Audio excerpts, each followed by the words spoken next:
There are a few segments in the snowmobile world that year after year are seeing technical improvements, but get little attention from the media. Too often, these segments represent large groups of buyers who, at the end of the day, aren't being properly informed of what sleds to buy and what options are available. Today, we're going to take a look at what we feel is one of those segments with this, our 120 horse, one-up touring Shootout. Now, this is a shootout, which means we will be picking a winner, but we've left the playing field pretty open. The requirements are simply that the sled has 120 to 130 horsepower and features focused on long-distance riding or exceptional comfort for one person. The players today are Polaris's 600 IQLX, Arctic Cat's Z1 LXR, Yamaha's RS Vector LTX GT, and Skidoo's GSX Limited. Now obviously 3 of the 4 are 4-strokes, and this will play a role in our overall impression of the sled, but in reality, it has nothing to do with the class of sled they fit into. In terms of features, we're looking for things like plush and adjustable suspension, exceptional wind coverage, storage, ergonomic adjustability, and of course, performance and handling will play a role here also. I've had the opportunity to put tons of miles on each of these sleds this season, and while based strictly on traditional riding prejudices, I'd have to describe myself as an aggressive trail rider. The truth is, I just want to be comfortable while I'm putting on big miles. I'm not really concerned with what class of sled I'm on. And the truth be told, today's comfort-minded or touring sleds don't give up that much in the way of performance, relatively speaking. Which means I often turn to these types of sleds we're looking at today when the days are going to be long, cold, and I just want to enjoy the ride. The first category I'd like to cover is general amenities. Things like accessories, wind protection, storage, and advanced features. Oftentimes, it's these things that set a touring sled apart from its performance-minded cousins.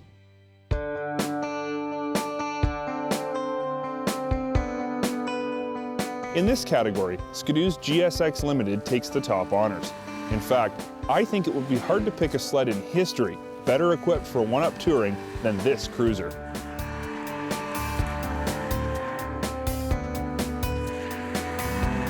Let's go through the list.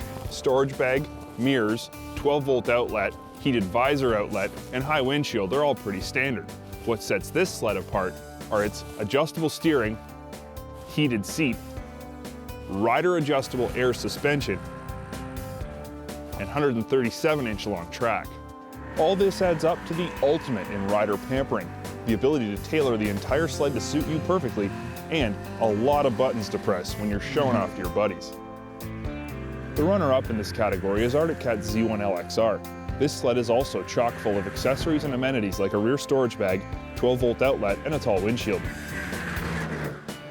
It's missing a heated visor outlet, mirrors, and the ability to quickly adjust the suspension like Skidoo's GSX, but it does have a heated seat and Arctic's infinite rider positioning system, which means you can quickly adjust the handlebars and seat to fit you perfectly.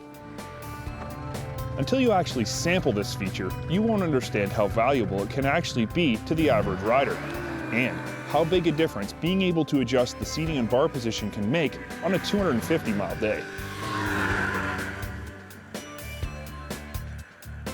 And finally, we have the IQLX and the Vector LTX GT. Now these two sleds have the basics in terms of features and amenities, things like mirrors, high windshield, storage bags, accessory outlets, and so on, but they just don't go above and beyond in terms of trick toys and gadgets like the other two sleds do.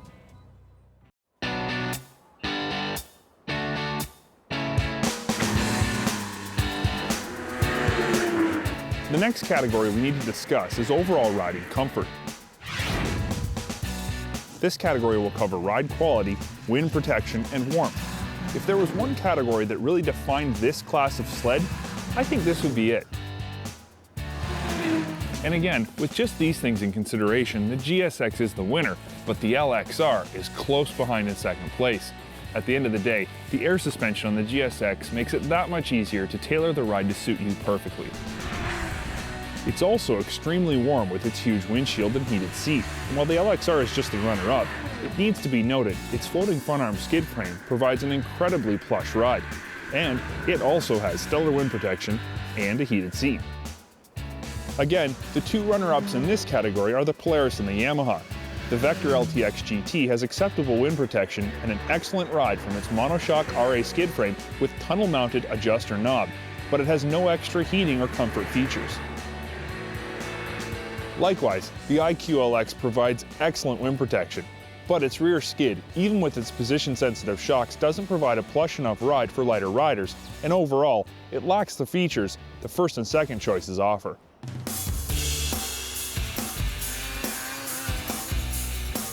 The final category I'd like to cover is performance and handling. And while the previous category is what defines this type of sled, performance and confidence-inspiring control is what can make or break a long day. This is also the category that had the biggest effect on the outcome of this shootout. We have testers of all shapes and sizes, both male and female, and time after time, they picked Arctic Cat Z1 LXR as the most rideable sled. Sure, the GSX has more features and up to this point had an edge on paper, but it has one major performance issue working against it. Skidoo's 3-cylinder 4-stroke engine has a noticeable lag and throttle response on initial pull. In fact, it can take time for the power to hit after you pull the throttle. This lag caused a lack of confidence in our smaller or less experienced riders and was just a general area of annoyance for everyone else. The Z1, on the other hand, may not be as fast, but its power is smooth and controllable. It's not intimidating in any way, but it's not boring either. Sure, it sounds like a tractor, but that's not what's important to this type of rider. Handling-wise, the Z1 benefits from the changes Arctic made to all their F-chassis sleds last season with the new tunnel-to-bulkhead angle and front-end geometry. Precision is greatly improved, while oversteer is greatly reduced. At the speeds a rider buying this sled would typically ride it, it handles predictably and is easy to drive. The runner-up in this category is Yamaha's Vector LTX GT. The 3-cylinder EFI Vector mill is powerful and predictable. It sounds great and is unbelievably reliable. It placed second only because of its general darty handling and heavy steering. If this was smoothed out, it could easily contend for the top spot in this category. Finally, the IQLX rolls through as the only 2-stroke sled in the mix. Power here is good, and delivery is very controllable. There's nothing really negative about this sled in this category, it just didn't stand out the way the other two did. Fuel economy is good, starting is excellent, and we've had no reliability issues with this motor at all. Handling is also very good, with just a hint of inside ski lift in typical Polaris fashion. We've discussed the GSX and why it didn't win this category, but it does have redeeming qualities also. It is extremely fast on top end, it's super quiet, and once you learn the throttle, it can be controllable. If the lag was gone, this engine could easily be at the top of the pack. It also has typical Rev X chassis handling precision, which while heavy at low speeds, becomes more of a benefit the faster you ride. Judging a shootout like this is difficult, because I have to continually reiterate over and over that the winner needs to be the best sled overall for the intended user, and it's not just about performance, features, or comfort. I also have to take into consideration all the different users this sled will have to appeal to. My opinion, based on the feedback compiled from our fleet of test pilots, is that if you're buying an 120 to 130 horsepower, one-up touring class, it's Arctic Cat Z1 LXR that will provide the most comfortable, controllable, and overall pleasurable ride mile after mile, day after day.